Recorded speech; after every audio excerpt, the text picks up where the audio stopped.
I got so many felonies, I can't never go to Canada. But Drake said he gon' put some screens, so let me check my calendar. I just popped me one of them whatchamacallits and it boosted my stamina. Now I'm fucking I own the banister. Guess I just. What up, though? This is episode 202 of the iHeartMikoPodcast. Today is February 12th, 2020.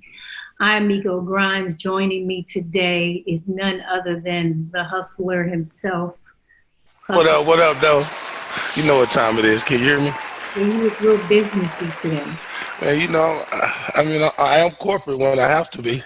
I see. I know you got, but you speak resume and you speak real business. Hey, whoever get me, she getting the best of both worlds. Yes, indeed. Disclaimer, I am both drunk and high. I drink till I'm drunk, smoke till I'm high. I blame Hustle. I blame you. Let's run the tape back. All right, what happened? I went to go see Tax. Shout out Tax. For everybody that's wondering, Tax is doing great. Yesterday, he was supposed to get his trial set the date for the trial. They pushed that back. So it's looking like we're getting really, really close. And I think that the trial will probably start sometime in March. That is my guess. Because it was originally supposed to start March 5th. So it's been pushed back at least 1 week. So I'm hoping that it starts sometime in March. Anywho, I told Hustle we was going to record. In between the going to see Tax and me going to another event, right? What happened? No, you see how you smooth that through, though? What happened? Like, how long was the visit supposed to be? I was supposed to be there till 2. You told me that you was going to take a lunch break and record with me. Yes. So what happened? Your meeting you went a little longer than you probably thought you was going to go. No, I did not. I didn't know you was going to use the whole 4-hour window. When we talked, you said this is the visiting window. You gave me a time. You want me to run a screenshot? You gave me a time. I don't argue. I just swipe delete and then I block you. I messed up. At this time. I got busy. So why are you trying to blame me? That's what I'm saying. Because when you do this, I don't run the tape back on you. Then I said, I'm texting you and saying, okay, well, if we can't do it today, what time tomorrow? And then I didn't even hear from you. They'd be like, you just stopped texting. What? I don't function well under the inebriation. Like I have to choose one. I can't do the drink and the herb. I can't. I have to pick one. If I do both, you pick both, and therefore you weren't able to communicate. Yeah, I couldn't communicate effectively. Okay, so then last night, what happened? Were we supposed to record? Last night? Yes. Man, shit. It was just a long night. Long night. We finally made it. We're both here. Thank you for joining me. Snitch. So, it appeared to be a little struggle, but we're here, right? Let's go, Snitch. I opened up the Instagram floodgates and let the people, choose the questions. Some of these questions and comments. People are wild. I normally send screenshots of, what people are saying. I couldn't even do it this time. It was just. You should have. No, people are really out here acting a fool and doing a lot in these little comments, these little questions. I get it, but I filtered through all the bullshit and I pulled the most important questions, and I'm gonna try to put a show together for us to discuss. And one of the top things that I got requested to talk about is New York Fashion Week. Tell us about New York Fashion Week. First of all, I don't even like having this conversation with you because all you're going to say is you wasn't really that cute. One of the pictures, I can't even lie. The one that I like, because I was already ignoring your text message shit because I was already in my mode. I was already in my drinking, and you're in that drunken mode, the truth come out. I seen one of them pictures, I had to come like that bitch. I said, oh, I see you Renee looking vintage. And your ass text me back. Oh, you can like Instagram post, but you can't respond to text message. I say, God long ass nigga. That's No, why, thank you. That's why you don't. No, thank you for liking the picture. no, because I was trying to get on the fucking airwaves and talk to the people. I had some shit to say, and you Yeah, over, but not in my fucking text messages. you was fly as hell for Fashion Week though. I can't lie, Nay. Thank you. I'm so proud of myself. I only took one pair of sneakers. Now, whenever I travel, normally I have one pair of heels and about 9 pair of sneakers. And this time I had 9 pair of non-sneakers and 1 pair of sneakers. I was just like, who am I? Like, what happened to me? You know, I turned into like a whole girl for like 5 days. Getting my makeup done twice a day, hair. Oh my God. I don't know how bitches do this. This is tough. It's tough. I don't think I'm made for that type of life. Like, it's tough to do that every single day, and then like to have to like slay the outfit too, and like take a good picture, and it was fun. Your DM was blowing up after that weekend. Ooh, let me stop. Okay. Let me quit being messy. I ain't gonna. Okay, so yeah, but it was fun. I found out that they do it twice a year. Did you know that? I'm at the next one. It's gonna be warm. It happened in September. I'm learning these things, and then I already got invited to a couple of other shows. I met some awesome people, like, you know, just meeting random people that at fashion shows, at restaurants, at bars. Like, it was just really like a whole random ass weekend of hanging out with strangers, and it was so fun. I had time of my life. What's the best thing about it? What's the number one surprise? The biggest surprise of Fashion Week? Surprise? What do you mean by surprise? The biggest. I mean, was this your first time going to Fashion Week, or you go every year? No, this is my first time ever. Okay, so I know you had some of your mind on how you thought Fashion Week would be, what the experience would be like. Was there anything about the experience that was surprising where you was like, okay? So, you know, I obviously went for Sergio Hudson, who's like my favorite designer and happens to be a good friend of mine. And I was invited to sit, you know, what I consider courtside. Everybody says, oh, it's row 1. I was like, no, it's courtside. But anyway, so I'm like 50-yard line courtside at his show, which I'm honored, you know, wearing all of his clothes, like, you know what I'm saying? And whenever I watch like the fashion shows on TV or like even on social media, and I'm looking at a lot of the clothes, and I'm just like, where the fuck would I wear any of that shit? You know what I'm saying? Like, I get it. Everybody thinks it looks great, but I just couldn't picture it in my life, you know, like anywhere. And so, you know, I obviously wear Sergio's clothes, but I assumed that when you do a fashion show like that, like you're supposed to be like super outrageous, like just dumb outfits. And no, Sergio, everything that came down the line, I was picturing myself in like, oh shit, I could wear this to that and to that and that. And I was just like, holy shit, like this is like, I can recognize his clothes. Like this is where I belong. You know, like why am I buying other designers? You know what I'm saying? Like Sergio's where I need to put my fucking money. Like that's it. You know? Okay. Shout out Sergio. Yeah, and it was just dope to just see his clothes and people like oohing and ahhing over him, and to see some pieces of, like that came down the runway that I have something very similar to. Like, you know what I'm saying? I was just like, I was just proud of him because I talked to him personally, and I know the struggles and the things that he's gone through and how far he's come and how many times he could have quit and he didn't. And to just get here is like, I bet, you know, it feels like he won the Super Bowl, you know? Indeed.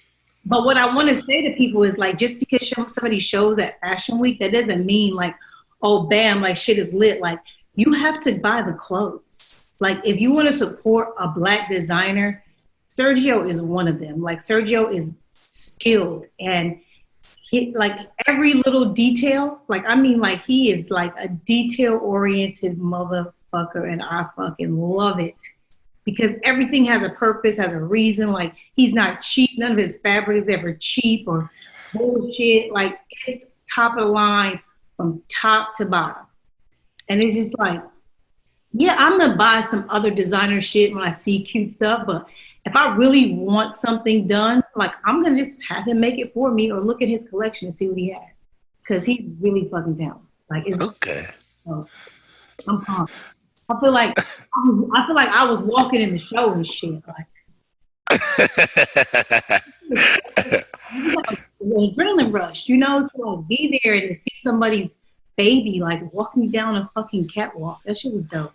So all the outfits that you wore, them was like your first time wearing those outfits? Yes, I had that bra, that liquid bra. I've had that for over 4 years. He made that for me 4 years ago. And Brent had an issue with me wearing it. He was just like, the titties is out. You know what I'm saying? They out here.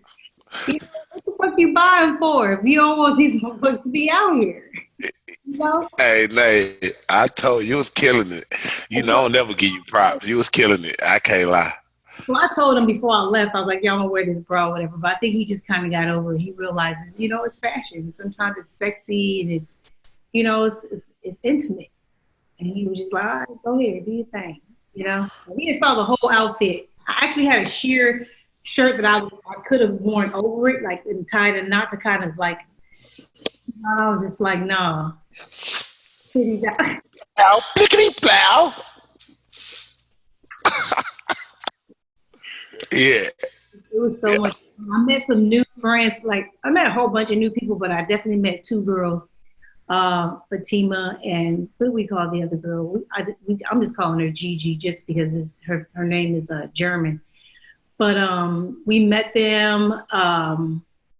We were trying to get into this like private exclusive restaurant or whatever. You had to have a membership or something like that. We didn't know. We were the show was late, and so we were looking for somewhere to get a drink. We went up to the next floor of the building, and it was like, "Oh, you can't get in. You have to have exclusive membership." Blah blah. So these ladies behind us just flashed their little member card, and it was like, "Right this way, ladies." And they was like, "Yeah, it's all four of us. We're all together." And it was like, "No, they're not with you." She was like, "They with us," and I was like, "We with them." Yeah. I had come in and everything. I was just waiting for them. But they got us in or whatever, and it was like open bar, everything. Shit was lit, and I was just like, damn. And I was like, damn, thank you so much for doing that. And they was like, oh, no problem. And we hung out with them the rest of the weekend. Like I'm talking about the whole time. It was so fun. We lost them for about 6 hours. So they had, I was telling them, I smoke weed or whatever. They saw I smoke weed, blah blah. And so I was like, y'all want to smoke some weed? They was like, yeah. So I gave them a half a joint. All right. I was like, go ahead, smoke this. You know what I'm saying? Y'all chill out, whatever.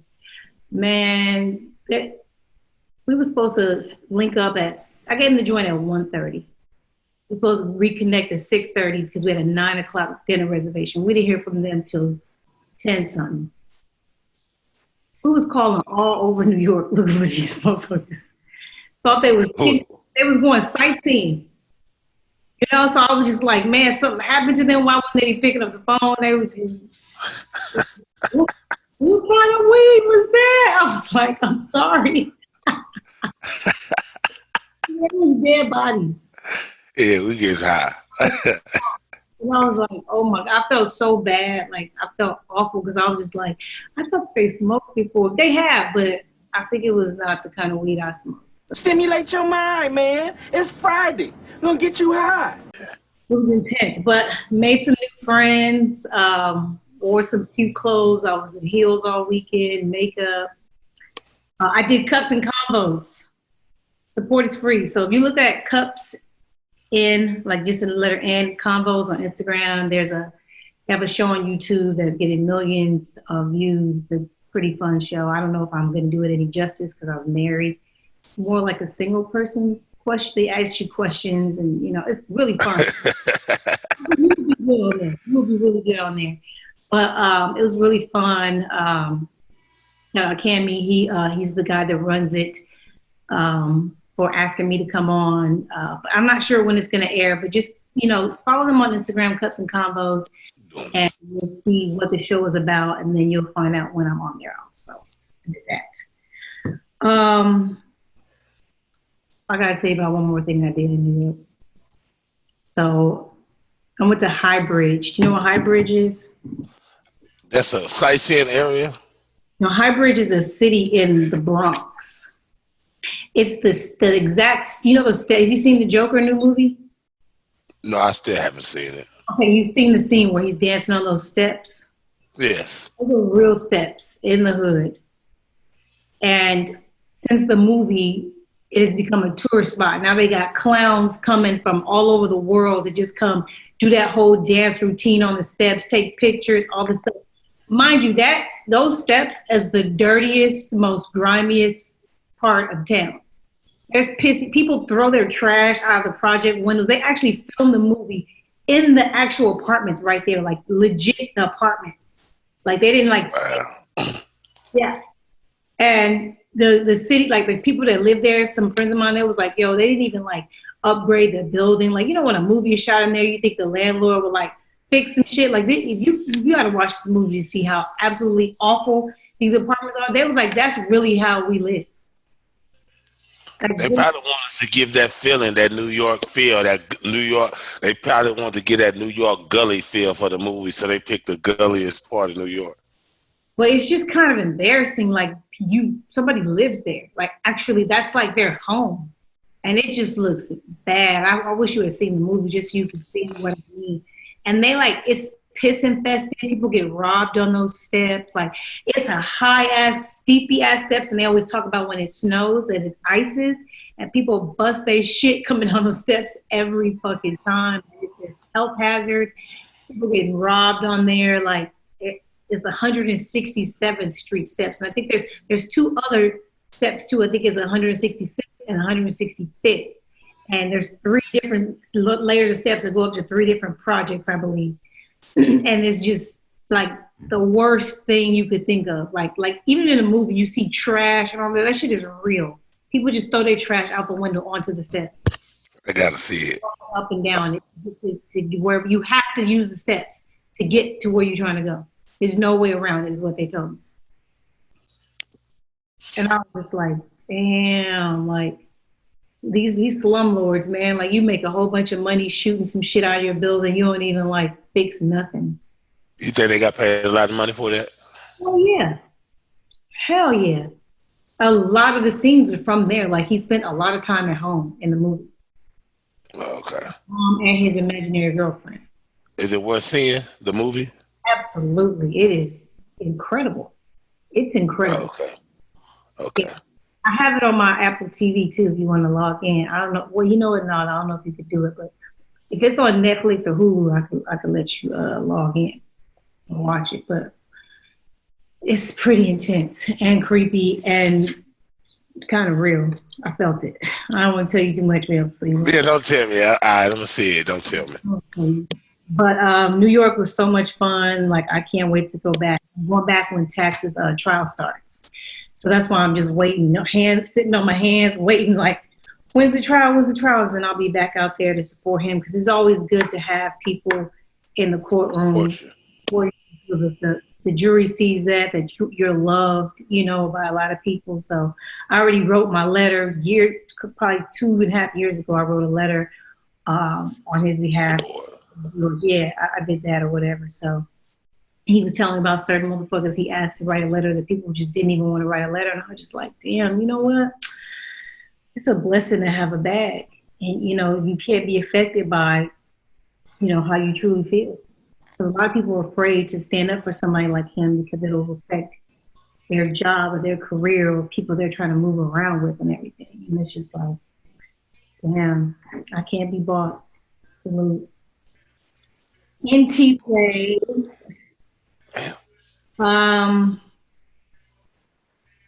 So Power. One of the questions, multiple questions I got was Power. Did you see the finale? No, I didn't. Oh, you ain't seen a goddamn thing. What the fuck? I watched Power.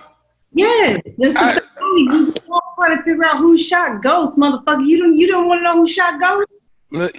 Social media tell you everything before it come out. They be ruining for me, man. They be ruining the show. I don't like being told about the show before it come out, so it just make me. Well, you already shot Ghost. I don't know. I see about 4 different people on four different stories on Facebook. Child Ghost. I don't know. Yes. Who do you think it was? Huh? I think it was a female, man. Why you say female? I mean, because that's they do on TV, man. They, that's it gotta. I mean, it's just for TV. He got to get killed by a female. Yeah, it was his son.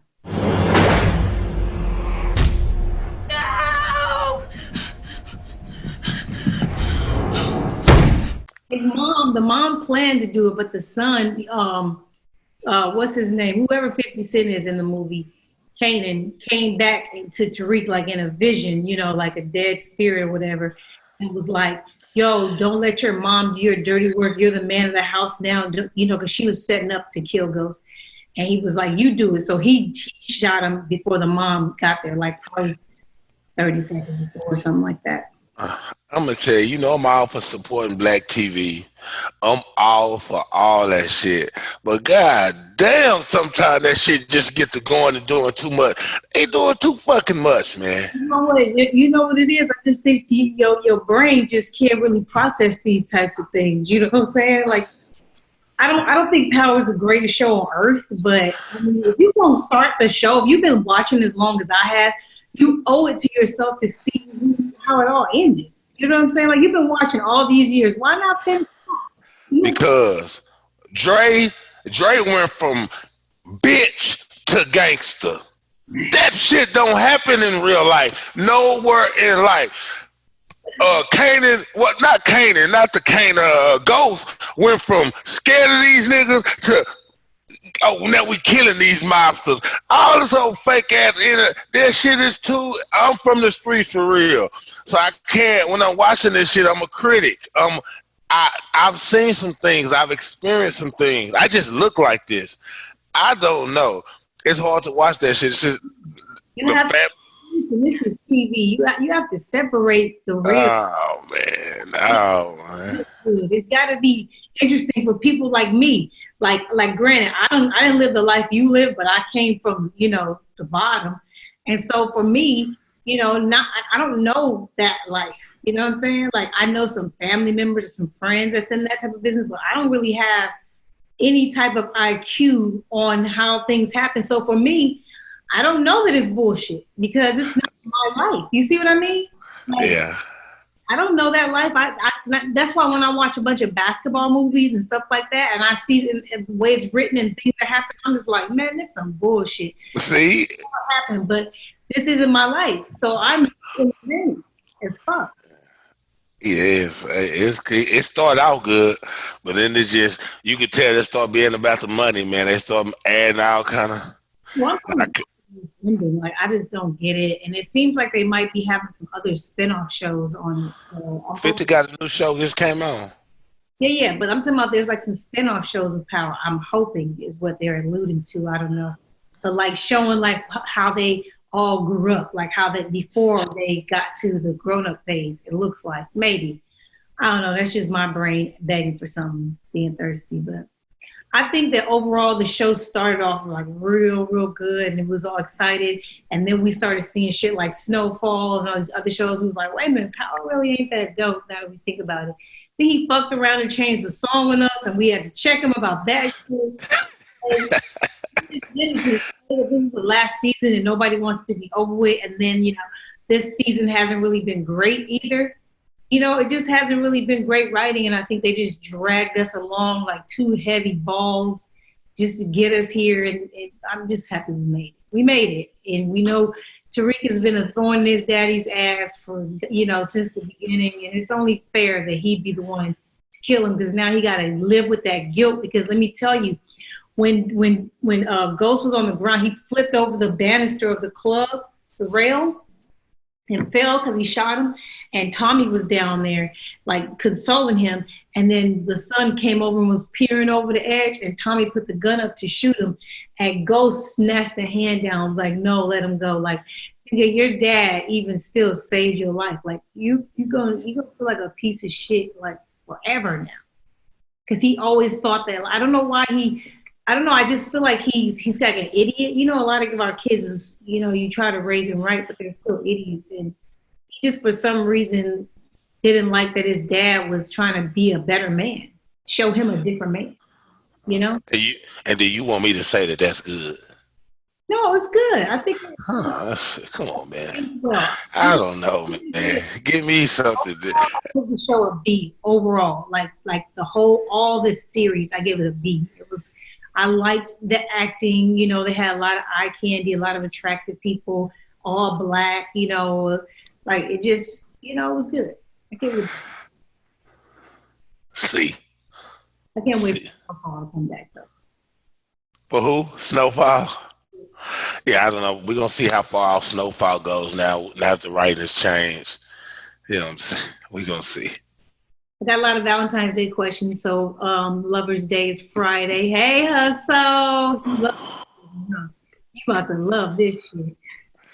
So the people who know, what's a good gift to give a woman for Valentine's Day? And I'll say what I think is a good gift for a man. What do you think is a good gift? Let's say you've been with a person, because there's levels to gifts, right? Because it's like we just met and just so happened to be Valentine's Day, and then we been together for a little while and it's Valentine's Day, and then it's we fucking raw and it's Valentine's Day, and then it's we married or we together and it's Valentine's Day. So it's 4 levels, I feel like, of Valentine's Day. So let's try to break down a little bit. So if y'all just met, like let's say the New Year, you just ran to this chick at a New Year's Eve party, y'all both single, you know what I'm saying? Y'all exchange numbers, y'all been linking up. Might have fucked by now, I don't know. But here it is, Valentine's Day. You're not committed, you're not exclusive, but y'all vibing, you feeling each other. What's a good gift for a girl? A month in? Yeah, a month, 6 weeks. 6 weeks. You might have had some pussy by now. Might have. Come on now. Now, 6 weeks in, it depends on the vibe, man. We got, man, on the road. See, from a woman perspective, you saying this, these, man. It just depends on the road she got on in my life. I ain't gonna even lie to you. It just depends on the road. But a month in, I might get a card or something.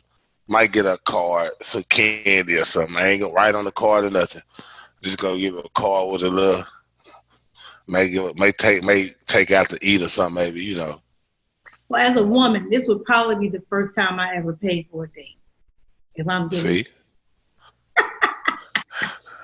You want me to be hype about that shit? I'm just saying, women don't pay for dates. So if he's been paying for dates, we've been hanging out for 6 weeks, and he's been spending money, like, you know, showing me a good time. I would probably pay for the date for Valentine's Day. Like, yo, I'm down. You know what I'm saying? Because now it's like we're not together, so it's not like a big deal either. You know what I'm saying? Like, but low key, if I meet her in January, I'm already trying to let her know I don't celebrate Valentine's Day. I'm already throwing the alley hoop in her. In January, I'm like, hey man, you know, I don't even do these holidays, baby. I'm if it's only a month in, I ask you to do it for her. Huh? You say, well, can you just do it for me?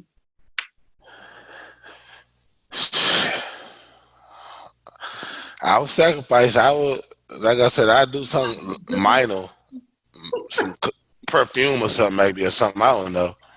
So what about a girl that you're established with? Y'all fucking raw. Y'all are probably exclusive. You probably aren't because you're a man. But she's only exclusively fucking you raw.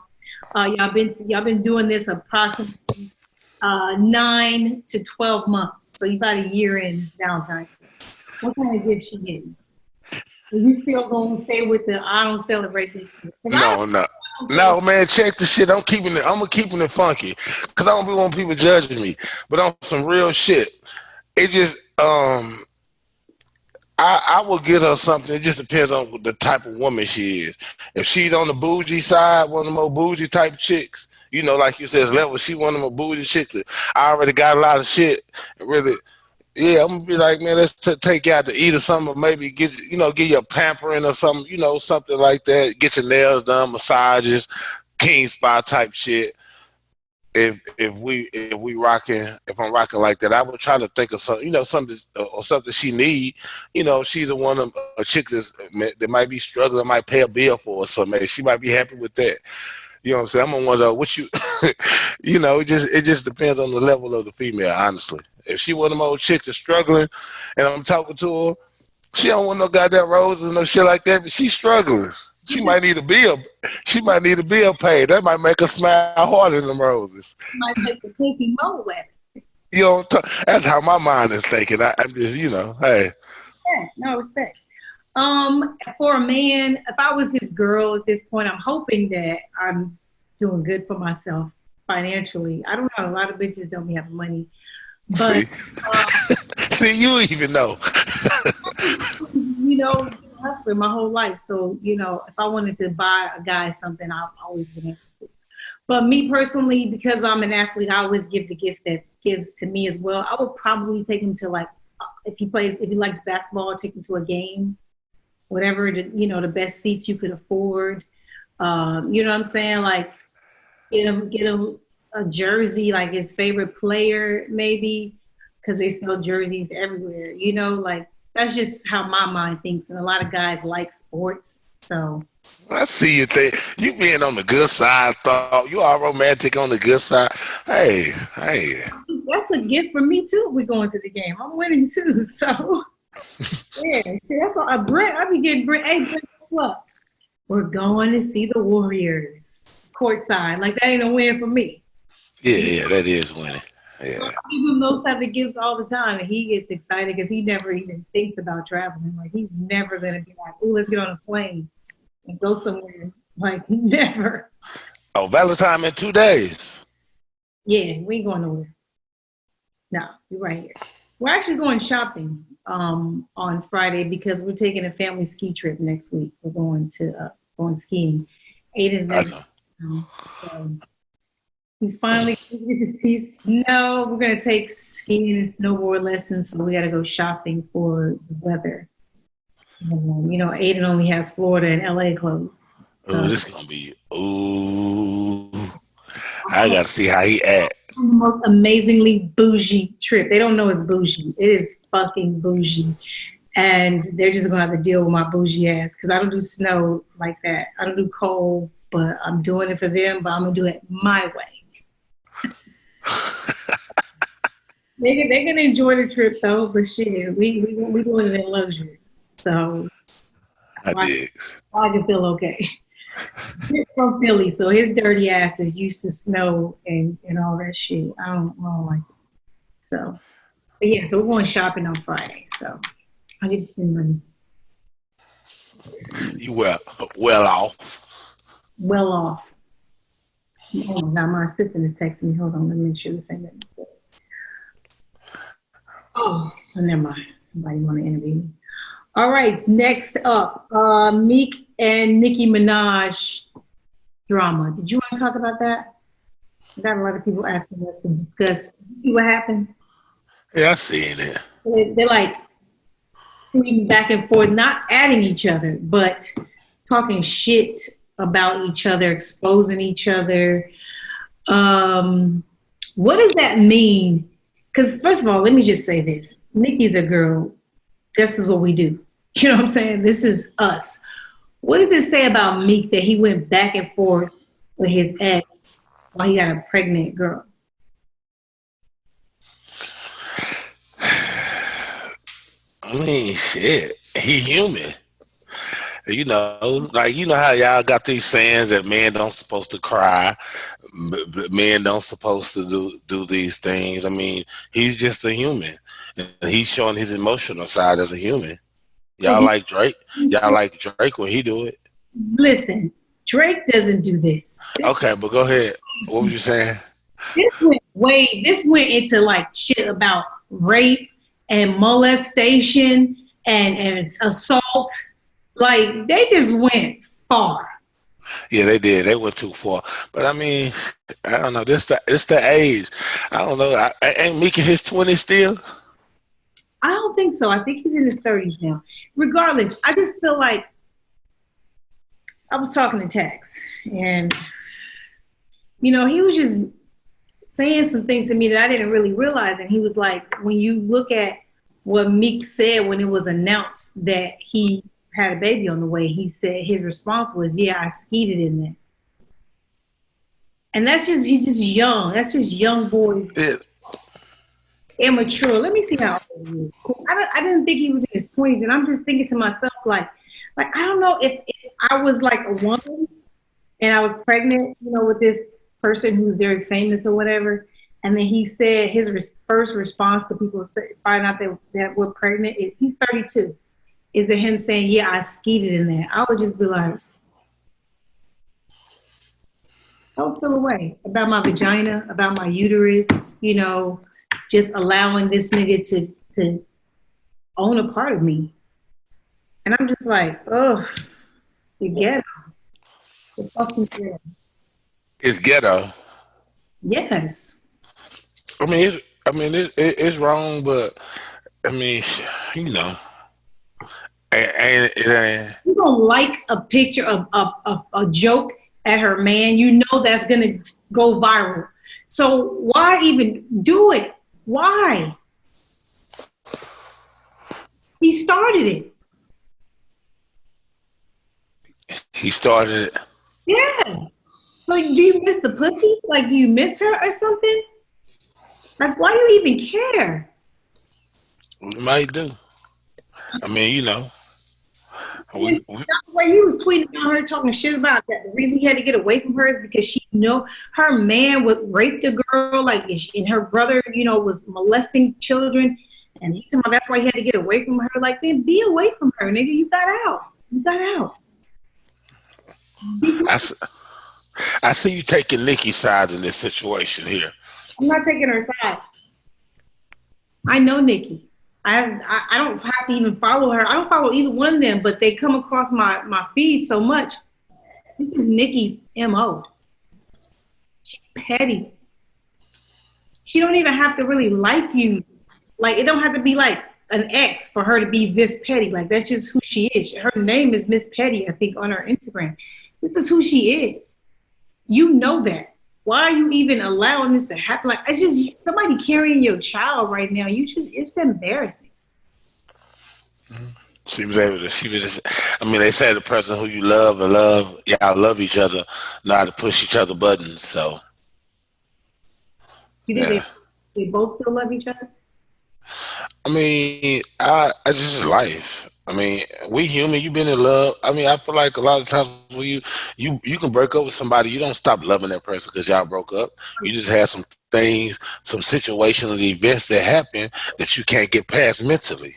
A lot of times, it don't mean you stop loving that person. It's just mentally you reach that point where these things are something you can't get past. It don't sit well with you. Yeah. Well, I just hope at the end of the day, I just hope that it doesn't turn into anything else. You know what I'm saying? Like violence. Because her man, apparently, allegedly, let me put that allegedly out there. The reason that she got with this guy is because every guy she's ever been with, she didn't feel safe. She didn't feel like she could be her loudmouth, aggressive, disrespectful self, because if anybody ever popped shit back, she got a safari on her arm or a Meek Mill. You know what I'm saying? Wow. What that mean? Like they geeks? They're pussy when it comes to real nigga shit. Allegedly. This is, just things that I'm hearing. And so this guy makes her feel safe, to talk her shit. And so if he's that type of goon, I'm just hoping that he understands that she's just doing this to talk shit. She don't really want nobody hurt. I'm hoping not. Because that's what happens next. I hope not. I think it's just for attention, probably. They just probably on drunk, high, so ain't no telling. And just, I don't know. This isn't their first. This keeps happening. Shit just keeps happening, And the last time they saw each other, they clashed and blew a pussy and, all this shit. It's just like, for what? For what? They not ready to let go. Man. it ain't worth it. Let me just tell you, it ain't worth it. Like, do they not see what's happening? Like, we losing so many people to just shit. Kobe, you know what I'm saying? Like, you could just be gone tomorrow. Like, don't even have to do nothing like a murder or something. You know, just shit can happen. And it just seems to me like you just wouldn't care. Or don't care. If you're happy. You know? So anyway, Gayle King interviewed Lisa Leslie. I had 20 comments about this. So you saw the interview, or at least clips of it, where Gayle appeared to be badgering Lisa Leslie, trying to get her to change her answer almost about Kobe and her opinion. And she is. Lisa is a fucking G. She's from Los Angeles, California. I've known her since high school. Like, she's always been a G. She's always been solid. She's always been a real bitch. And boom, another example of her just being that bitch. I don't understand why she doesn't have a trophy outside of Staples Center, because not only did she whoop ass in high school in Los Angeles, she whooped ass in college in Los Angeles, and as a Laker in Los Angeles, and an Olympian. So now, how much more real does Lisa Leslie have to be for everybody to recognize she deserves a trophy? A female needs to be in front of Staples Center, and it should be Lisa Leslie. Dead ass. Correct. Yeah. And she did what all of us are so proud of. She basically held her ground in a very respectful way. I wouldn't have been able to do that. I'm keeping it up. I would have been cussed that bitch out. Like, Gayle, do you not fucking hear me? Like, no, I don't believe Kobe is that way. And it's like, now Gayle is talking about CBS edited her in a nasty way. Like, what is she talking about? No. Why is she? Hell no. Hell, I don't know, man. She repeatedly, she was like, so what about this? What did this happen? Every good thing. Would you even know? Since Yeah. he would never let you see that side of him. Like, bitch, shut up. Like, this. She answered the question in a positive light. Don't try to twist it in a negative light. Yeah. Trying to, so she could be like, well, I guess I could. If I wasn't his best friend, then maybe I would have seen a negative side. So, bitch, no. I don't know it. I never seen it. So why would I believe it? And why would anybody? Why would anybody believe that Kobe raped that girl? I wouldn't. I don't believe it. It ain't about believing it. This is why would we even discuss it? Yeah. That's the point. There's no point of discussing it. Yes, it was dropped. So you drop it. Why you didn't ask nobody these questions before? And everybody's like, oh, Kobe wouldn't have never answered those questions. So what? You could have asked anybody interview questions about it before. And you never did with your ugly ass wig. And yeah, I'm one of the people that feel like she should have got her ass dog walked on social media, because guess what? I get dog walked just for talking about people that not eating dairy. I get death threats for saying Ryan Tannehill is not a good quarterback. Bitch, what you think he's special? You think you get these fake death threats, bitch? And you coming for Kobe? You finna get these shits. Just like everybody else that has an opinion that is not of everybody else. We don't agree with you. We don't fuck with what you did. We don't fuck with your line of questioning. And we also don't fuck with your bullshit ass excuse that CBS edited you to appear the way you did, bitch. You asked the questions. Like every question, multiple. Like, I don't give a fuck. Every question, I don't care if they if they posted the whole interview from beginning to end. When they got to those fucking line of questioning, those questions are disrespectful. Period. You could have asked one question. This entire interview, in my opinion, as a journalist, should have been a very uplifting, positive, all hail Kobe Bryant, speaking to women, point of view. Okay? That's what this should have been. You turned it into an assassination. And for me, personally, I feel like you did it on purpose. Like, there was a reason for that. And the reason is the same thing as your girlfriend, Oprah. I don't know which one of y'all is the top or the bottom, but whatever. I feel like they are. I've been saying this, and it's so crazy that I used to get this. I used to get death threats for saying Oprah wasn't shit, and she was coming for black people. You remember this? I didn't get death threats that long. Saying everybody now just like an epiphany has happened. Everybody's now able to run back all the shit I've been talking about, saying she's been doing. Now it's like, oh, damn, she did do that to Tony Braxton. Damn, she did do that with Rihanna in that interview. Damn, she did do that to Michael Jackson. Now you go Gayle coming in with R. Kelly. You know what I'm saying? Now you're going to try to do Kobe like that. Like, bitch, did you not understand who he was to the culture? Did that mean to talk to you, bitch? You can do that shit with R. Kelly, and we all kind of think he a fuck nigga for what he doing. But Kobe, nah. Nah, Gayle. Nah. Hey, it's funny because I remember back with the first interview, you said something about Oprah. My friend was like, "Oh man, the show it was nice, but she was talking about Oprah. Like, hey, 3 years ago. all bets are off. She talking about Oprah, bro. You." Your friends. He was like, "Oh, that's just Miko." That's just Miko. Shit, she speak up mine. Goddamn, Oprah ain't. I mean, you know. I've been getting these death threats. Gayle, bitch, buck up, bitch. I feel like saying. I feel like talking about Oprah like saying Candyman in the mirror 5 times. Those girls that adored Oprah, that looked up to her. I used to watch her show, and then I just slowly saw it turning her. And it really happened for me in that meat industry situation where she was grinding up that meat and she was talking about that fat and it's sitting in your arteries, how meat was bad, the cows was bad for us. And the way they made her change her mind, I was like, damn, Oprah really like not really one of us. Like she's bought. You know what I'm saying? Like she can't. I always thought she was just this strong black woman and speaking her mind and, you know, had a strong opinion. Just, you know, just who I am, who I always wanted to be. I thought that was Oprah. And to find out she's a fucking puppet, like it's niggas with their hands up her fucking ass talking for her and shit. And everybody was like trying to throw up in my face, oh, well, she does this and she does that. Yeah, I know. It's sad, right? That she on both sides. It's really sad. We would really benefit if she just came all the way over to us, you fuck nigga. But she won't, because she doing whatever for us just to make us stay with her and listen to her and follow her and do everything she says. Like she's not about us. She's about them. Look at who she's interviewing. Look at who she's attacking.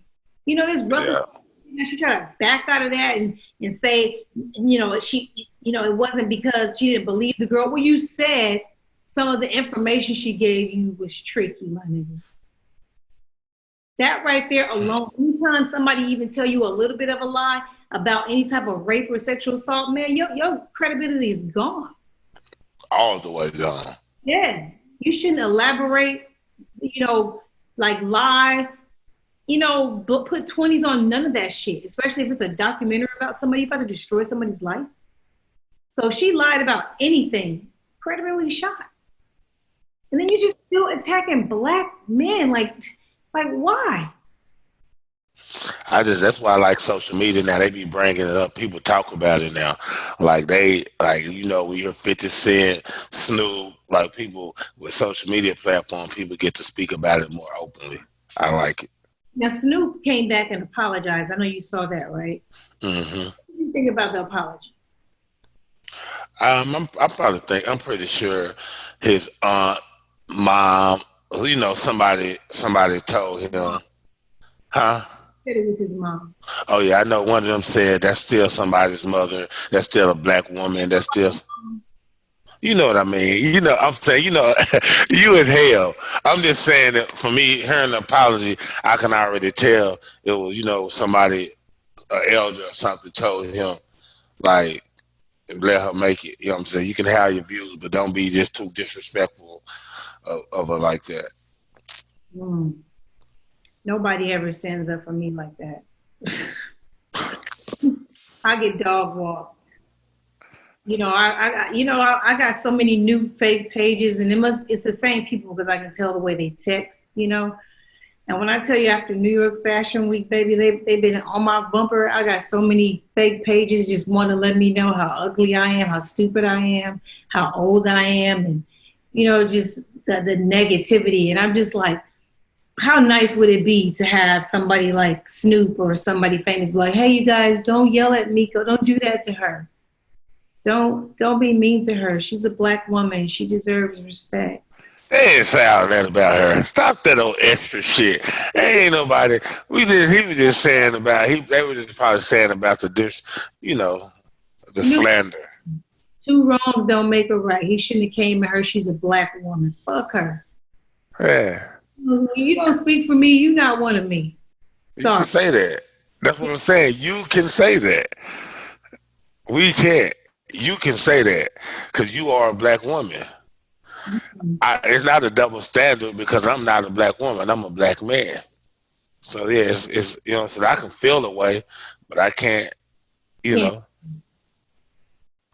Well, hopefully hopefully this doesn't happen again. Kobe and Gigi were laid to rest the other day, and there's going to be a memorial on February 24th at the Staples Center for Kobe and Gigi. For anybody that's interested. Rest in peace. Hopefully now he can rest in peace. Hopefully, this doesn't spark all these other people trying to do interviews and do goofy shit, because then it's like, why? Let the man live. Jeez, I'm trying to be positive. NBA trade deadline happened, came and went. I wasn't paying attention, but we had several phone calls, and you was, alerting me on everything that was going on. And so I'm going to just pretty much grill you. I'm just going to ask you questions. You need to give me your firm opinion on shit, or just give me a guess, whatever. I just want to know what you heard, okay? I'm listening. First thing I want to ask you is, who improved the most after the trade deadline? What team? Minnesota. And say why. They got a solid number two, a solid guy who's been a number one and number two option before, who's taken the team to the playoffs, and who already has a relationship with the guy who's the number one option. And they got some young rotation pieces that can actually fit around the guys that they have. I feel like they got the nucleus to now really be a good team. And Andrew Wiggins just didn't fit. Him and Towns wasn't a good fit. Why do you think they weren't a good fit? Because Towns is he's not as good as perceived. He was paid. Wiggins is not Wiggins. He's not. He was getting paid and as a number one option type guy, as a guy that can be a number one and number two option. He's never carried the team to the playoffs. He's never done anything to prove himself as a player. But he was getting the pay, the shot attempts, the time, everything. It's like, no. Okay, so there's 16. I'm looking online. There's 16 and 37. Now, do you think this is going to be suddenly a flip? Do you think that they're going to make the playoffs? I don't think they're going to make the playoffs because you still got the Pelicans and you got Portland Trailblazers. Those two teams are coming. They're going to make a legit push for the 8th seed. If they go ahead. My question. I'm thinking about who's the contender this year. Oh, you said who's the contender that got better? Now I don't want to talk about niggas you don't feel like is not making the playoffs. I don't care. I'm talking about contenders. Who got better as far as contenders? As far as the contenders, nobody really moved the needle but the Clippers. They got more gangster. They got more tougher. So they got better scoring. They got they add Marcus Morris, man. That's like that kind of make it seem like it's almost unfair. I feel you. Just think about it. It's like a video game. They're able to have they're able to go to 5-7 minute stretches and have Montrezl Harrell, Marcus Morris, Lou Williams, Paul George, and Kawhi. Nasty. All four of those guys can go for 30 at any time. All five of them, all of them can create their own shot. everybody can just play, and they all dogs defensively. Well, I'm not gonna say Morris can give me 30, but I could. He averaging 20 now. He was averaging 20 in New York. Okay? Huh? It's far. Yeah. That's pretty solid. This many games into the season, averaging 20. Him or Montrez, maybe on a different team, I definitely could see him giving him like 30, but no. Not averaging 30. I'm saying they can score 30 any given night. Yeah, I guess. I don't see it, but I get what you're saying. Who wasn't, is there any team you can think of that wasn't a contender that became a contender after the trade? I like what Miami did. I like what Miami did, and I really like what Miami did. I don't like what Miami did. Fuck them. Don't. No, because they Why? I was hoping the Lakers was gonna goddamn get. We lost.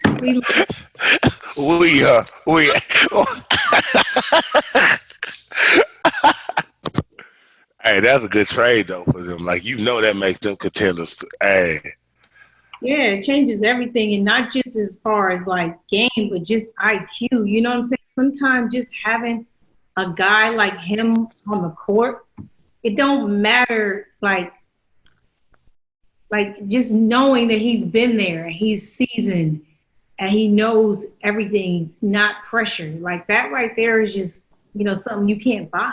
Yeah. No moment can speed him up. No moment gonna speed him up or make him go too fast. No moment. He's been a number 1 option. He's been a number 4 option. He's been the all defensive team. He's been like MVP. Like I'm like, come on. I was watching something. Chris Broussard got real disrespectful. What do you say? This dude tried to compare Andrew Wiggins to Iguodala. Oh, why did you do that? What was he? Wait, and then we probably was saying Wiggins was better, wasn't he? No, trying to act like they're in the same conversation, period. He was like, basically saying that Wiggins basically can replace Iguodala or Harrison in that role as this 4th guy on the squad, because they got to Clay, Steph, and Draymond. He could come in and be that 4th guy, whatever it is, in that sense, like Wiggins. He was like, like Iguodala. Because when Iguodala tried to be a number 1, they knew he wasn't a number 1 option and this and that. Like, whoa. Maybe he's hoping. Maybe he's feeling like that. He's never seen that to even say that that's possible. Yeah, I'm saying, no, he was basically saying that Iguodala wasn't a number 1 option. He couldn't, and I was like, that shit crazy. Because Iguodala took Philly to the playoffs. And it was his team. You know what I'm saying? They were calling the new AI and everything. I was just like, watch out, easy. Yeah. Oh, you remember they were trying to do that? Hey. Yeah, so I was like, nah. Yeah, easy. Right here. Don't do that. There's only one A. Yeah. No, Bubba Chuck. I ain't going to say. Now, Wiggins is a solid player, but to try to compare him to Iguodala, that was disrespectful. Iguodala like a future, maybe Hall of Famer, potential Hall of Famer. You can't, no. And he's a two-way player. Like he's been first team out defense. Yeah. You know what I'm saying? He's averaged over 5 assists multiple seasons. Wiggins ain't done. That was disrespectful. Everybody. What else we're going to discuss? It's Sixers. So Embiid, Simmons, there's apparently trade rumors swirling around that they can't stay together. So you obviously know one of them has to go. And it appears that it's Embiid. Yes. Acting the tweets about being the villain and the hero and then fucking, what's his name in Miami? Jimmy Butler. This nigga Jimmy comes out. This is what I love about the NBA. Like, all the NFL players believe this shit like, I wish I could do this. Like, they legit could be like, hey, come over here, you know, and they can force it to happen. Like, I'm not playing no more until you drag me to the Heat. What are you going to do about it? Like, they could do that whenever they want. They're going to win. And I'm like, I bet the NFL, y'all feel stupid as fuck. Like, if you guys don't fucking lock out and put your dick on the table, please. On, son. Y'all gotta let these niggas know, like, y'all really don't understand your power. You guys, at least go to the table and get the first 3 years of y'all contract guaranteed or something. Yeah, they don't. I don't think they understand. They need me in the booth. I feel like I would be great in an NFLPA. Somebody need to figure out a loophole to get me in there, so I could really let y'all know some shit and your power and what would happen if you used your power. I think you guys are scared, or you just don't care about your league, and that's fine too. But at the end of the day, if you do this, you're going to eat it, you know? Yep. It's just like, I don't understand why people don't want to, you know, lock out. Like, it's the only thing right. Like, it's just, but anyway, so Embiid is hearing the rumors, obviously, that he's on the trade block. He's acting out. Then suddenly, he's getting booed in Philly. They won. 3 games in a row, I believe. They beat the Clippers. You know, suddenly they like balling. Everybody's hitting shots. It looks like they're working. Why do you think that all of a sudden they start looking good when all this shit happened? Embiid is a superstar. Mm-hmm. He's a superstar. He responds to adversity, man. Like I said, you can tell the way how he responded to losing last year that he wants to be great. Mm-hmm. Just being honest, he wants to be great. And he know he has room for improvement. And to me, I can see him trying to do it. Do you think they fit well together? Because that seems to be the issue, or the question is, do they really fit? Can they coexist together and get to the championship? It used to be a point where you could possibly think they could, but no, I don't know if they can. They would have to make changes, like bringing Al Horford off the bench. That's a good start in that process of trying to make them be able to work together. All that money on the bench. I mean, you got to if you want your team to be successful, because it's like this. The reason why Embiid is using these cryptic tweets saying he's the villain and he'll be the villain and all that, is because he really works on his game. Mm-hmm. He's really trying to take that next step to win the championship. He's really doing everything. You can see he lost weight. Y'all see he lost weight. You can see he doing every fucking thing. Y'all wanted him to stop shooting jumpers and go to the paint. I start bullying niggas in the paint. Whatever it is I'm trying to do. Mm-hmm. And I'm the villain. This motherfucker don't want to shoot 1 3 of the game.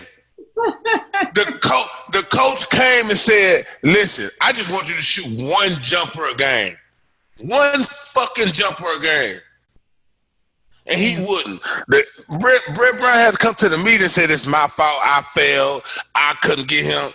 And it's like, ain't nobody saying shit about this dude game. Ben Simmons game. Ain't nobody challenging him. Ain't nobody saying nothing about him challenging the coach. Everything is Embiid. This shit is fucking crazy. I don't get it. So I've been like, this shit, I get it. I get why Embiid is doing everything he's doing. It makes sense. So you think that they'll be making a mistake by getting rid of Embiid and keeping Ben Simmons? Hell yes. In my opinion, it's this. The way the team is set up now, it makes sense to get rid of Embiid because you got Al Horford who can play the center position as well. And you can trade Embiid and get some more guard pieces, some more other pieces, and that's fine. So it's like, yes, it makes more sense to trade him based on how you constructed this team after last year. Mm-hmm. The time to trade Ben Simmons was after Game 7. Right. They supposed to trade Embiid. Yeah, they were supposed to trade Ben Simmons after Game 7, re-sign Jimmy Butler.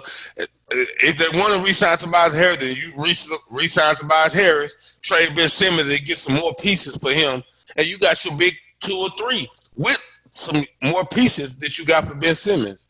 Now it's going to be different. You're not going to get the full value you will probably get for Embiid even if you trade him because they know he's unhappy. You're not going to get everything is worked out. You know, like, I don't know. It's just a tough place. In my opinion, Ben Simmons trying to get everybody fired. I'm just keeping it real. Like, either he gonna get Elton Brand and Brett Brown fired, or you know what I'm saying? Blaming the coaching and saying, "Oh, it's the coach." You know, it's a lot of blame going around the horn. When it all starts with that one light-skinned dude. Yo, why do you think he got a mental block? Nah, I feel like these young guys just don't take the game serious because they don't have to work for nothing. Dude, he didn't never win in college. He's supposed to been this hype player. He got his coach fired in college. Well, man, come on, man. Okay, see, I'm not meaning this in a bad way, no disrespect, because I don't know, but in history that we've been watching college basketball, name a college high school player that went to college like the best player in the nation and all this that didn't dominate college in a way like Michael Beasley did, like Kevin Durant did, like you know, like Carmelo Anthony did. Like, no, Ben Simmons lost and made his coach lose his job. Come on, man. He took him for a star. And then they didn't make him own this star power in Philly. Yeah. It's been 3-4 years. He got his number one pick, max contract, all this, and they never shot a jumper. Come on. Zion in his first game of the season made more jumpers than this dude. He don't got to shoot another jump.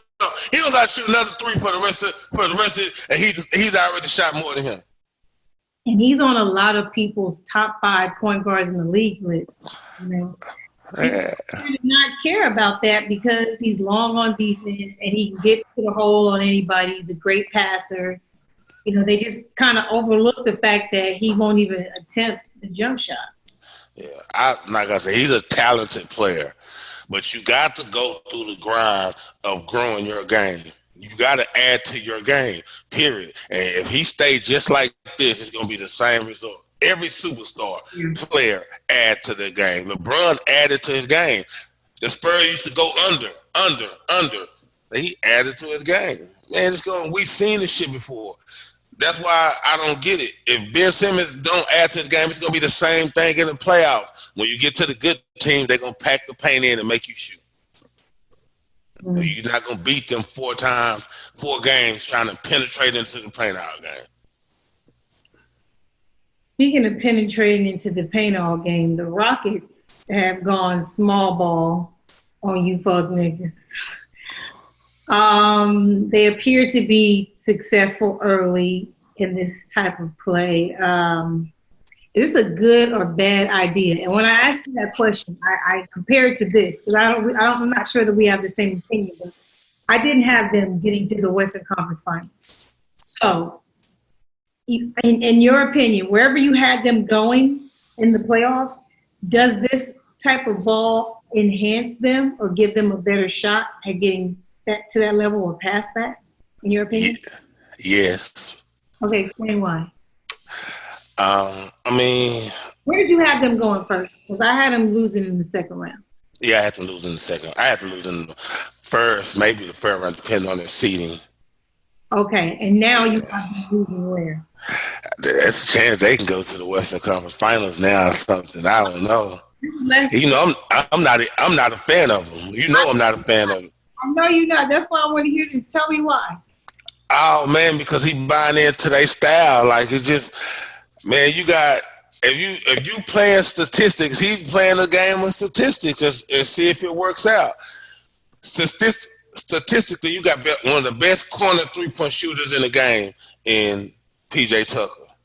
Mm-hmm. And he can guard the center. He's a 6'6" bulldog. No, you're not 5 in 6'5", 6'. What I'm saying is he's a bulldog. Meaning 5 years old. No shade.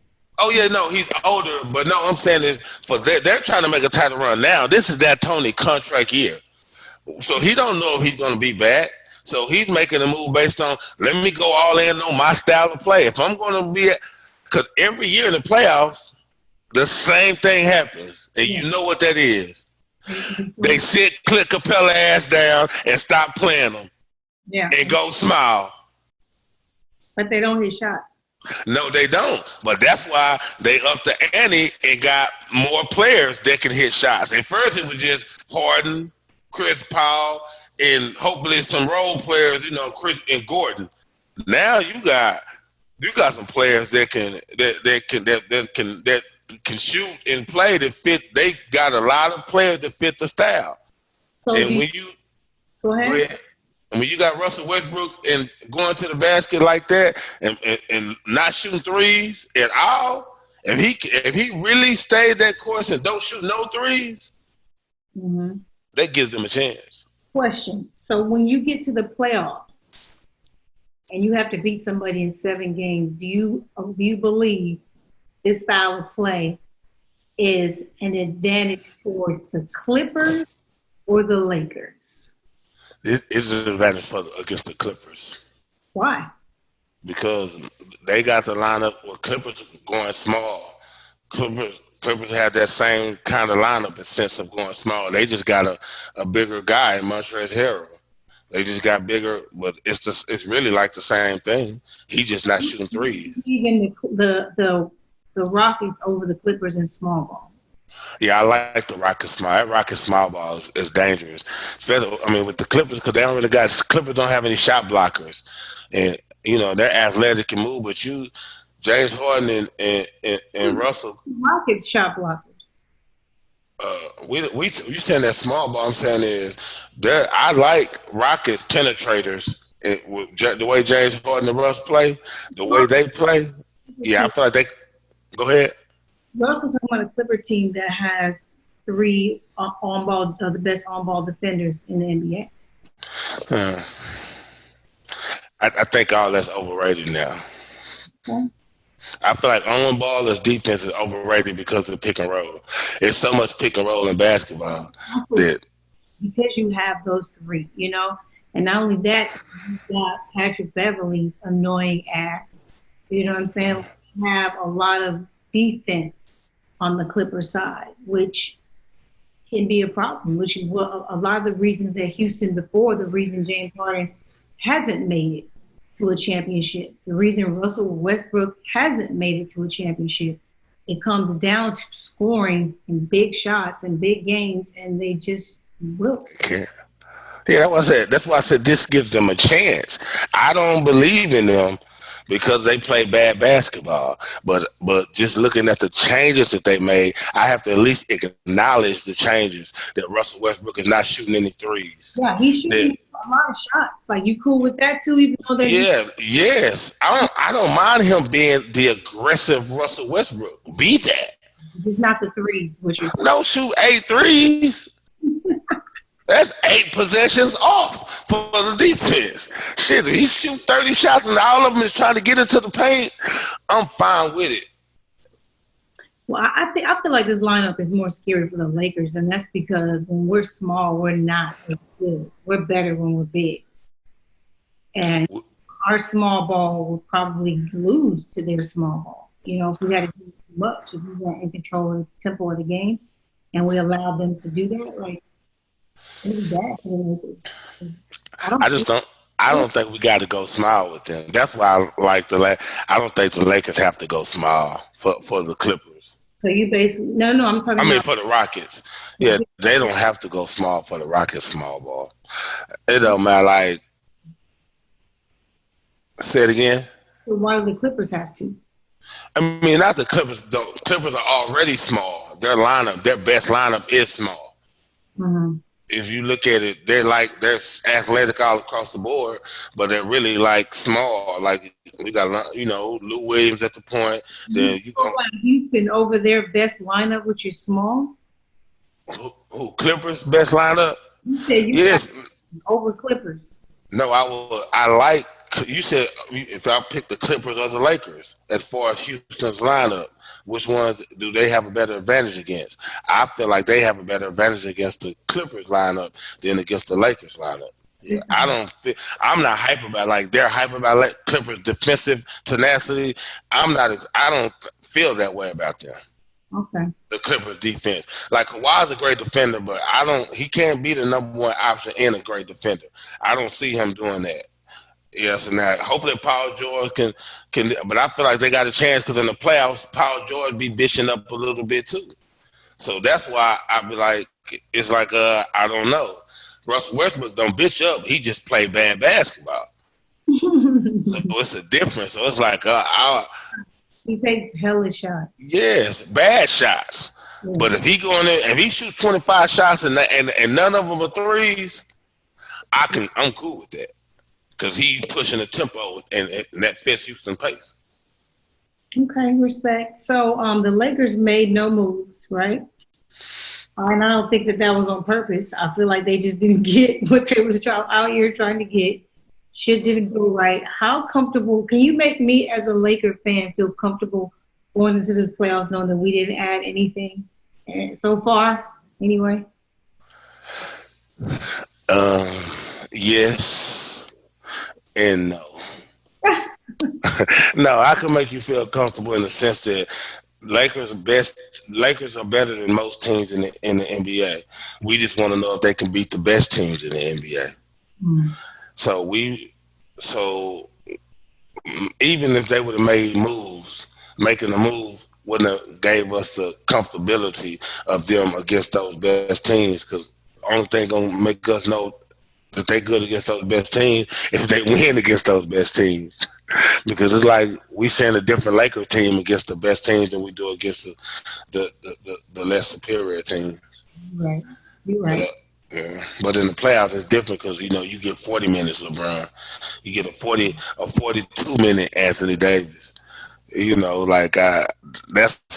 That's why we still have to hold on hope because we know we're looking at now like we're trying out. They're trying out all these different rotations, trying to figure it out. In the playoffs, it might only be eight guys. You know what I mean? Yeah. Kuzma might get 30 minutes. So. Okay. Well, I guess we're going to hang on and see. Everybody's getting ready to take a break right now for All-Star weekend. In Chicago. Quick opinion from you. There's a debate going on of where basketball, originated is. Is it Chicago? Canada, goddamn. Canada? Yeah. Why is it people saying Chicago is like, instead of New York or, some people say LA? Why do one of those places have to be? I don't know. I just think it's just what we do as people. Who's I mean, I think it have its errors. Chicago was dope at one point. Then New York was dope at one point. All of them had their own little, when playground basketball and shit was the shit. They both had their moments. Now, playground is not just we in the AAU era now, so yes, Texas. Yeah, we could talk about Dallas now when we talk about basketball. Huh? You left the West Coast out of your discussion. Who? LA. Oh, my fault. Yeah, I'm trying to think. Who could? I'm thinking. We have lots of NBA legends coming out of California. Don't ever get it fucked up. I'm thinking. Okay. It's okay. We're not even going to discuss that. We're just okay. Chicago, terrible. The weather's awful. But Chicago is known for a lot of bad things. So I wonder if there's any. I'm going to see what the NBA does to, I always can count on them to be black. You know what I'm saying? So I just want to see how they try to have a positive spin on Chicago and the things that's going on. I'm sure the gun violence stuff is going to be discussed, and I'm sure that everything that's just happening right now, just to black people, the NBA is always representing. Always. If they're going to get it right. Black History Month. Yeah. I always look forward to them just being black, forcing their billionaire owners to let us shine. Something the NFL never does. True.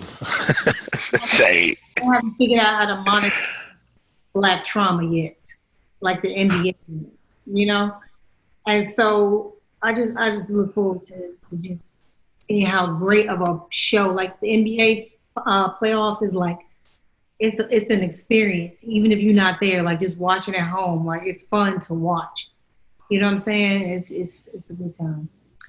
But did you want to do any picks on who's going to be MVP, who's going to win the dunk contest? Oh yeah, we gotta put that out there. So do you know who's in the dunk contest? Oh, I picked Dwight Howard. It don't even matter who else in there. Okay, I'm picking the light-skinned dude that plays for the Bulls. What's his name? The one that won. Bridges. The one that won already. Oh, Zach Levine, Gerald Green, Zach Levine. If he's in it, Aaron Gordon. No, not Gordon. Levine. It's Levine. Why you pick? I won't pick no light skinned dude. You know that. What is wrong with you? Oh my God. You are so fucking racist. I'm not picking no light skinned dude. Like, I'm not racist because I think the world gonna beat USA. Oh Lord, I don't even want to talk about this. Listen. The Splash Brothers are out of the shooting competition. The stepchild Splash Brother is now the leading 3-point shooting percentage in the NBA. Seth, they call him Seth, S-E-F-F. Seth, is this his year? Is he I'm serious. Seth got a great chance. I don't want to say anything negative when it comes to that because he's a maverick.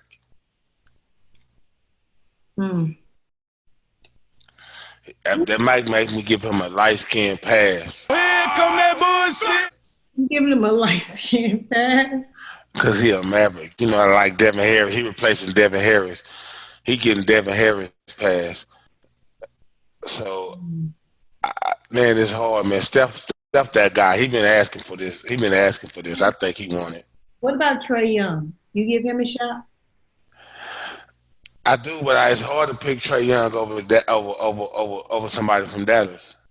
Like if I had to pick a choice, it's like you make me pick between two light skinned people. It's like the fuck. Hey, who else in the competition, man? You just threw me all off. I'm distraught now. Damn. That's how you feel? Yes. Who else? Don't tell me they ain't got no dark skin. You try to tell me ain't no dark skin shooters. Caldwell Pope ain't in the competition. I'm finna tell you right now. Davis Bertans, Devontae Graham, Buddy Hield, Zach Levine, Daniel Lillard, Duncan Robinson, and Trae Young. This might be the best 3-point contest ever. Daniel Lillard is in there. That's lit. This might be the best. I ain't finna go. I would, man. Let me revisit my pick. I changed my mind. I'm going with Buddy Hield. Damn. That was this for the 3-point, right? Yes, he's. I'm going with Trae Young. We're going with Trae Young. So we got to write this down. I got Buddy Hield. I got Trae Young.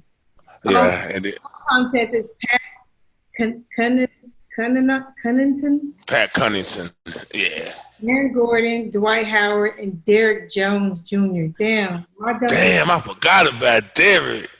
Fuck. In there. So, damn, Dwight. Who's Derrick Jones? Is he good? I saw some of him.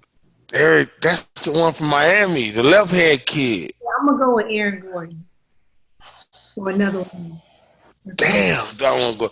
Dwight, I believe in you, bro, but man, that boy Derrick. Yeah. Nobody jump higher than Derrick Jones Jr. There's a skills challenge. Did you care to pick that winner? Is Dame Lillard in the skills challenge too? No. Bam Adebayo, Patrick Beverly, Spencer Dinwiddie, Gilgis Alexander. Oh, hold on. This is where they put the niggas at. I was wondering where they put us at. Well, Pascal Siakam and Jason Tatum also. Told you, look, I was wondering where they put us at. So we got Pascal, we got Patrick Beverly and Bam. And, ooh. What is Middleton? What is he considered? Chris Middleton? He light skinned? Nah, he right there in the mix. No, you Honey Brown. See, I was trying to tell niggas on Instagram. I put up the little poem. It said that I'm light skinned. I'm like, no, I'm not. Nah, you Honey Brown, but you got some light skinned areas. You can put some blush on. You know how the motherfucker women be transforming and shit. You can transform yourself into a light skin. They be like, look at her neck. Look at her neck. What the hell up? Who's gonna win MVP of the game? Well, of the main game, not the what is it called? The reigning stars. Yeah, who's gonna win the MVP of the main game? Yeah, who's gonna win? And donated to Kobe. Who's gonna go Mamba mentality in the fucking game for Kobe? Who is it gonna be? I think I'm gonna have to go with. If I had my choice this year, I'm gonna go with Pascal. Oh yeah. Yeah, I gotta go with Pascal. It's on a 15-game win streak. They just lost tonight to the Knicks. They lost that game? They fucking lost. Yeah. I was trying to watch.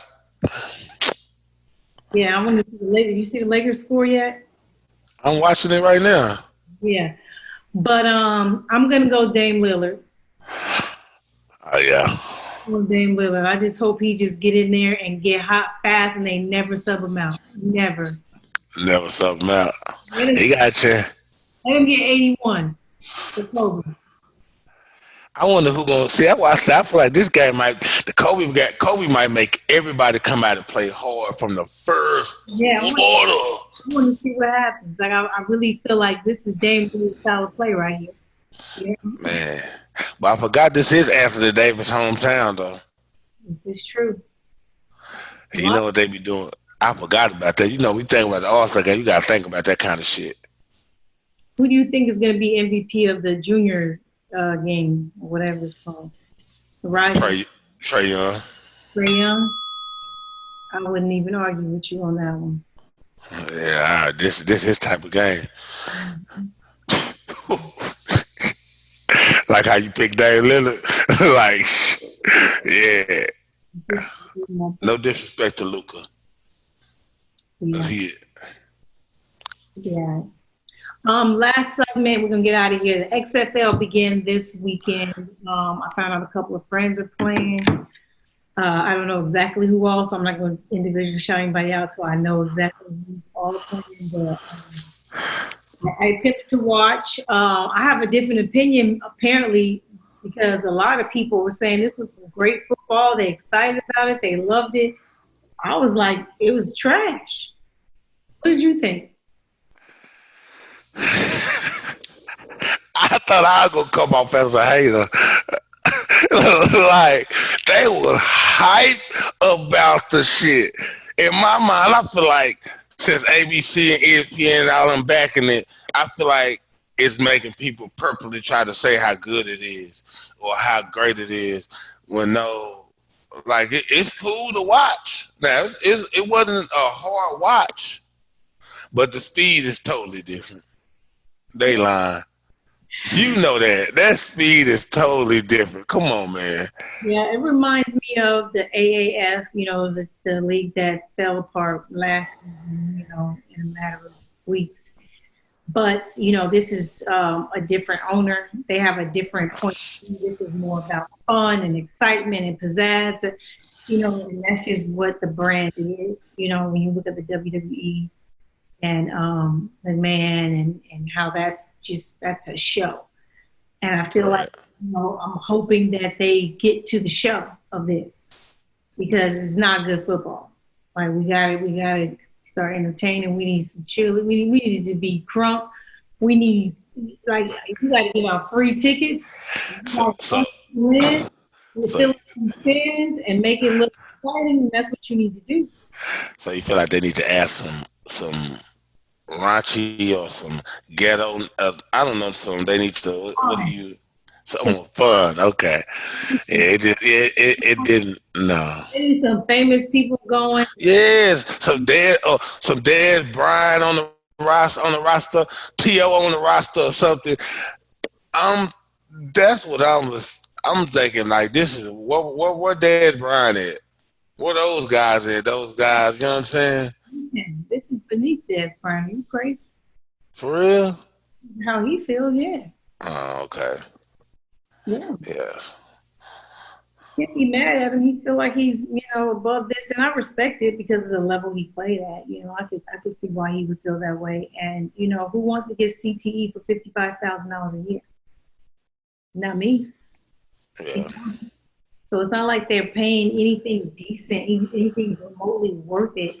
You literally have to love football. You have to love playing, and you're really pissed that you didn't make it, to the NFL. Even if you did, some of these guys did play and make teams, but they never stuck. They never stayed on. And, it's just either politics behind it or just not quite enough, to stay in the league. And you just really love your sport and you love playing, and you would probably do it for free, And so I respect it. I respect the hustle behind it. I respect the grind. I'm absolutely going to watch because I had some friends playing everything, but I get irritated at people thinking like a bunch of people was like, why doesn't Kaepernick play in this? Like, are you fucking serious? Nah, not for $55K. Like, are you dumb? You fucking dumb. He finna get speared. Why would he do that? It makes no sense. They don't even have, and I learned this from watching the AF last year. It's just not proper medical staff. Like, it's just not what is required, especially considering the injuries and the danger of the sport.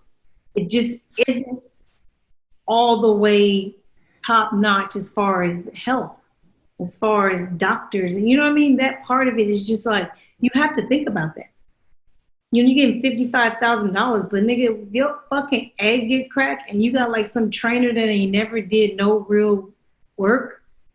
Life in that type of shit. Like, I just be thinking about that aspect of it. The NFL, they have doctors. They have people, emergency staff. Like, they have all this stuff. And it just seems like that league, it's football. If this was basketball, great. Maybe even soccer, but it's football. It's dangerous. And I just don't think anybody should be playing for $55,000. That's why I also don't believe college players shouldn't get paid. You know what should happen? Something just came up. I think that the XFL should be what college football is. And all the people that can't make, like, the XFL should be a warm-up to get to the NFL. Some people might only need 1 year there, and they move up. You see what I mean? You get drafted out of the XFL. And all the people that's really just not that great, y'all play in college. Y'all play there where it doesn't matter. Where it's not greatness. It's just you're on a college scholarship. That's it. Because, like, for me, if you're going to be playing football and it's going to be on TV and billions of dollars are going to be made, you should be getting paid. You're a professional athlete.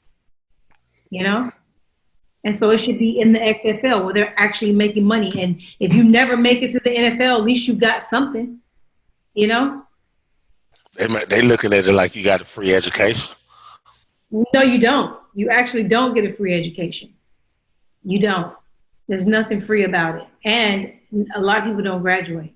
A lot of people don't even stay 4 years. And they don't let you come back and say, oh, yeah, you can come back for free and get those years. No. And if you're injured, and you get your shit fucked up to where you can't maybe play anymore, scholarship ripped. Because they need that for somebody else coming in. Yeah, scholarships are year to year. Yeah, so that's the bullshit. That whole you get a free education. No, you don't. Mm-mm. So I'm gonna support it just because I have friends playing in it and they love football. You gotta just love football to play in this league. And I'm gonna try to get into it. I'm gonna try to have some of them on, the podcast and tell me about it. They done already fired the nigga Pepper Johnson. How a nigga get fired week 1? Wow, they taking this shit dead ass. I'm telling you. That's the linebacker, right? The defensive end linebacker, Pepper Johnson from back in the day for the for the LA team. They got fired. I was like, week 1. Like, how you what? What? hard. They need to have an XFL Hard Knocks. I'm saying, I want to know what happened. Like, how did this? What was so urgent about that? Like, I was watching that game, and it was like 17-18 at one point, and it suddenly got out of hand. My nigga, like, I want to know who to get fired that fast. They need a reality show. Maybe that'll help. Yeah, he had to go off. He probably he went out for somebody. You hear me? They should have a reality show behind it. That's what they do. Like, like a real reality show with the players and shit. Just the shit that go on. They might fuck around lose the league once they realize how dangerous it is. You think he's gonna make it past 1 year? With McMahon, I think so. And it's only because he has enough money to withstand like a drought if it does fall off or whatever. But I just feel like as long as they get the NFL fans involved and like feeling like this is football when there's no football, that's really the goal. Like to patch in that hole where cold spot and don't have a life. They don't have anything to do because they don't really watch basketball. They're really just diehard football fans. And if they could just capture those guys, and you got to entertain them though, like what I'm saying, like just entertain them and make it fun and make it cool. I think it could work. You just got to have the money to withstand in case it doesn't take off right away to still pay everybody, and keep it afloat. I was thinking about hit or injuries or something like that. Whew. I don't know. I'm going to watch, though. I'm going to watch. What's the score of the Laker game? 84-87. What's how much time? Third quarter just ended. Lakers are losing. Yeah. What? They losing? Yeah. You heard me, right? Can you hear me? Yeah, what'd you say? I said they're losing. Oh, we're losing. Yeah, 84-87. All right, well, I'm about to finish watching the game. We're going to get out of here. All right, I hit you up tomorrow. You doing something this weekend? Oh, you said you're not doing nothing Valentine's Day weekend. That's how you going shopping. Yeah, I'm going shopping on Friday, possibly Saturday also. Wow. All right. It's side bitch Valentine's Day, Saturday. There'll be a lot of bitches in the mall with me on Friday and Saturday. Yo ass. All right, Joe. All right, I'll holler at you later. Thank you so much for joining me for episode 202. If you like what you're hearing, you like what you see, make sure you hit the subscribe button and you pass my link around to your friends. Sharing is caring. See you guys next week. Peace. Yeah, I'm both. Yeah, I had a drink. Yeah, I smoke. Yeah, you think I need you, but I don't. Just left out Dubai with all my folk. Open water, my location is remote. Shout out Yachty, but this ain't a little boat. This some shit I wrote about when I was broke. See, the power of the mind is not a joke. Man, I said that I would do it and I did. Used to get leftovers out the fridge. Nobody was famous where I live. Till I got it jumping at the crib. Took a lot to be able to give. about me. I don't usually do this unless I'm drunk or I'm high, but I'm both right now.